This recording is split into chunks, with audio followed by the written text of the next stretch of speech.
Here are some frequently asked questions that I get as a teacher that left my job to tutor full-time. Number one, what do you do for health insurance or retirement? Well, so for health insurance,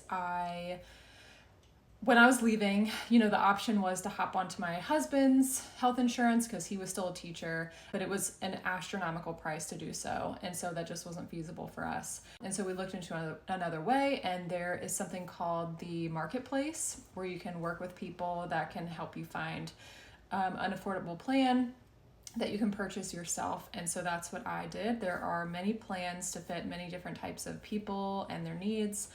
So that's what I recommend doing, and that's what I have been doing for the last almost 5 years now, and it's been great and I love it, and that works really great for us. As far as retirement goes, because I left to tutor and I was doubling, tripling my income, I was making a lot more money, and so I was able to do retirement a little bit differently and invest my money. And so we have some funds going, or some accounts going on that are acting as our retirement now. And, for me, it wasn't worth it to stick out a job just to make it to retirement, to be miserable for 30 years to then make it to retirement. It's like I wanted to live my life now, and there are always ways around those things.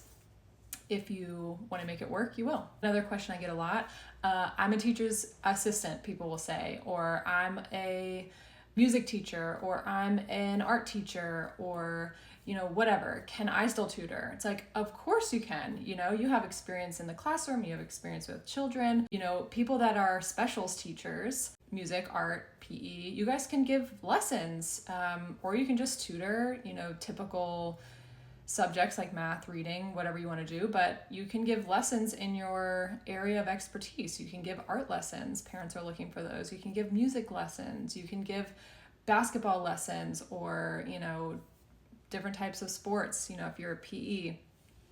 Really, anyone can tutor. You can make this work for you, and you don't even necessarily have to be a teacher. There are many people out there who were not teachers that can tutor. So anyone can tutor. Next question I get is, where did I tutor when I tutored?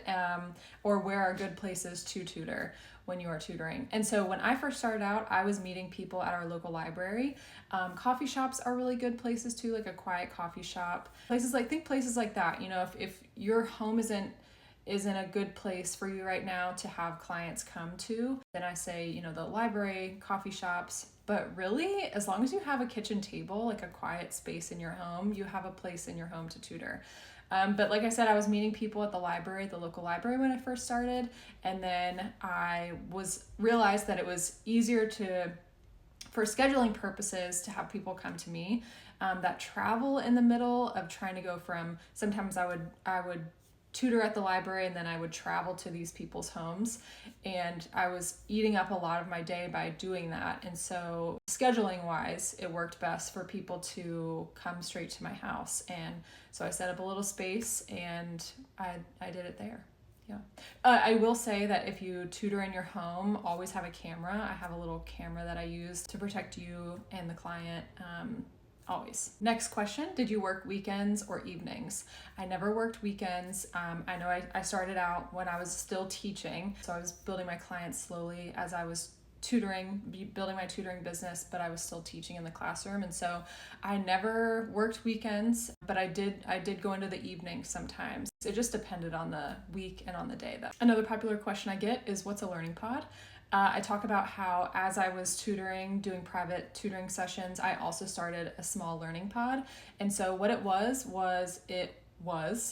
a couple homeschool families decided to kind of join forces and brought their kids together, and I worked with them all at the same time. They kind of rotated through me, and we did I helped with their curriculum. I did some pre-K curriculum that I kind of did myself. And so that was my learning pod. And I met with them Mondays, Tuesdays, and Wednesdays during the week. Just play with it and see what works for you. There's no wrong way to do a learning pod, but that's how mine worked. And then in regards to the learning pod, the question is, how did you start a learning pod?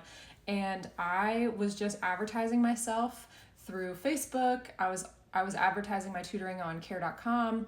And so people were seeing me, and I had this family reach out to me that said that they were had a close family friend that was also homeschooling, and they wanted to join forces, and they wanted to see if I was interested. Just getting the word out there, word of mouth, Facebook advertising, borrowing other people's audiences. I talk all about this in my course, The Tutoring Toolkit. Next question I get all the time: how did you start your tutoring business? And lucky for you, I made a video that's on YouTube, and I will put it right up here in just a second. But it goes through I think it's 10 steps I condensed it into that I took in order to get started on my tutoring business. And so if you go onto YouTube and you type in how to start a tutoring business, you'll find my video, and it looks like this. I also took all the steps that I took on my own journey and put them into a self-paced online course called the Tutoring Toolkit. And then I made a little course called the Learning Pod Toolkit. And so that's for people that are wanting to start and grow a learning pod. And then I took them and bundled them together, discounted, and that is called the bundle.